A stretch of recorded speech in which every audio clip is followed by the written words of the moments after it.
Bllokimi I aksit nacional Librazhd Pogradec, pas dëmtimit të urës në zonën e njohur si Arrat e Gurrës, po jep efekte zinxhir në të gjithë juglindjen e vendit. Përveç vështirësive në qarkullim, situata ka prekur drejt për drejt sektorin e turizmit dhe bizneset lokale, të cilët raportojnë anulime masive dhe rënje drastike të aktivitetit. Në Voskopoj, një nga destinacionet më të frekuentuara turistike të qarkut të Korçës, pasojat ndihen menjëherë.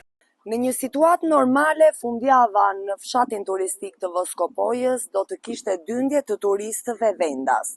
Por sot, pas bllokimit të rrugës së Librazhdit dhe po ashtu me vështirësitë e rrugës së re alternative që ndjekin mjetet të cilat duan të vinë drejt juglindjes, duket se ka sjell problematika të mëdha edhe në numrin e turistëve.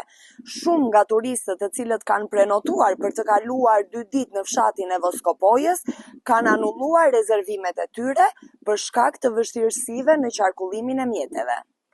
Antoni Falo, pronari Vila Falo, tregon se situata e krijuar nga bllokimi I rrugës ka sjell goditje të fortë financiare për biznesin e tij. Atëherë Toni, si kanë qenë këto 2 ditë që në momentin që është bllokuar rruga e Librazhdit dhe u hap rruga tjetër alternative për ju si biznes? Për ne si biznes na ka dëmtuar jashtëzakonisht. 20% e prenotimeve dhe atyre që kishim prenotuar për të ardhur erdhën. 80% na janë anulluar. Shumë keq rruga na ka dëmtuar jashtëzakonisht. Dhe nuk është ere pa, është era e tretë. 3 javë rresht e njëjta situatë. Jashtëzakonisht shumë pak punë, për të mos thënë hiç fare.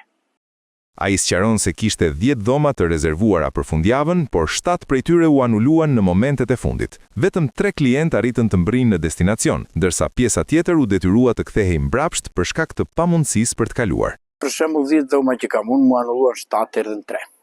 U nisën ata në fakt 10, gjysma të kthyen nga rruga nga Librazhdi se nuk kalonin dot. Pastaj vetëm 3 me guximtarët u nisën nga Moglica dhe ata hoqën të Zitollirit. Me ardhen dhe ata. U bën pishman dhe ata qerë. Sipas Falos, alternativa e sugjeruar përmes segmentit Lozhan-Moglic nuk është zgjidhja e qëndrueshme për një fluks kaq të madh automjetesh. Rruga, sipas tij, është tepër e ngushtë, me shumë kthesa dhe e papërshtatshme për të përballuar trafikun e devijuar pas bllokimit të aksit kryesor.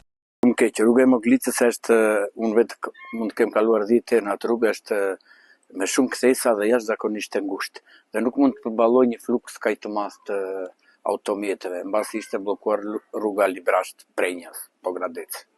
Shumë vështirë. Edhe është e treta herë që po na ndodh kështu. 3 orë, 4 orë ata deshin të ktheheshin, por nuk ktheheshin dot më. Se më erdhën me shumë vonesë, deshim të ktheheshim sa në Tiranë dhe nga Moglica, po kishte kaq shumë makina sa ishte pamundur edhe të ktheheshim sa. Edhe prit. Sipas tij, situata është bërë edhe më e rëndë për shkak të faktorëve të tjerë natyror që kanë ndikuar kohët e fundit në zonë. Njerëzit ikin, rinia ikën. Tani të shikojmë dhe kohën, se po të ndodhim prapë njëjta gjë do bllokojmë prapë, se na ka marrë me gurë dhe Perëndia kur i thon tani. Njerë bllokohen, njerë përmbytje, njerë shira, njerë bllokohen rrugët. Njerëzit ikin, rinia ikën, janë shumë faktorë bashkë që ndikojnë. Janë shumë faktorë bashkë që ndikojnë, shprehet Falo, duke theksuar pasigurinë që po ndikon drejt për drejt në klimën e biznesit. Përveç humbjes së klientëve, ai paralajmëron edhe pasoja të tjera ekonomike nëse situata vijon. Biznesi I tij furnizohet 100% me produkte nga zona e Voskopojës dhe nga Korça, por një pjesë e mallrave, si zarzavatet, perimet dhe frutat jashtë sezonit, vijnë nga jashtë qarkut. Po nëse do të vazhdoj akoma e bllokuar rruga, do rritën edhe çmimet e këtyre gjërave që nuk I prodhon Korça për momentin, zarzavatet, to perimet që vijnë nga jashtë Korçës, frutat që nuk është sezoni I frutave në Korçë, detyrimisht do rritet çmimi atyre. Kështu mendoj. Sipas Falos, pasojat nuk prekin vetëm një subjekt të vetëm, por gjithë zinxhirin ekonomik të zonës, nga bujtinat dhe hotelet, te restorantet, furnitorët dhe fermerët lokal. Të marr masa sa më njëherë, të rregulloj atë urën atje, të rregulloj rrugën, të gjej një rrugë alternative, qoftë nga krahu I Moglicës Lozhanit ose nga Prenjas Librazhd, se nuk jam vetëm unë bizneses. Mendoj se kjo gjë do të ishte edhe në qytetin e Korçës, apo vetëm në Voskopoj, edhe në Korçë besoj.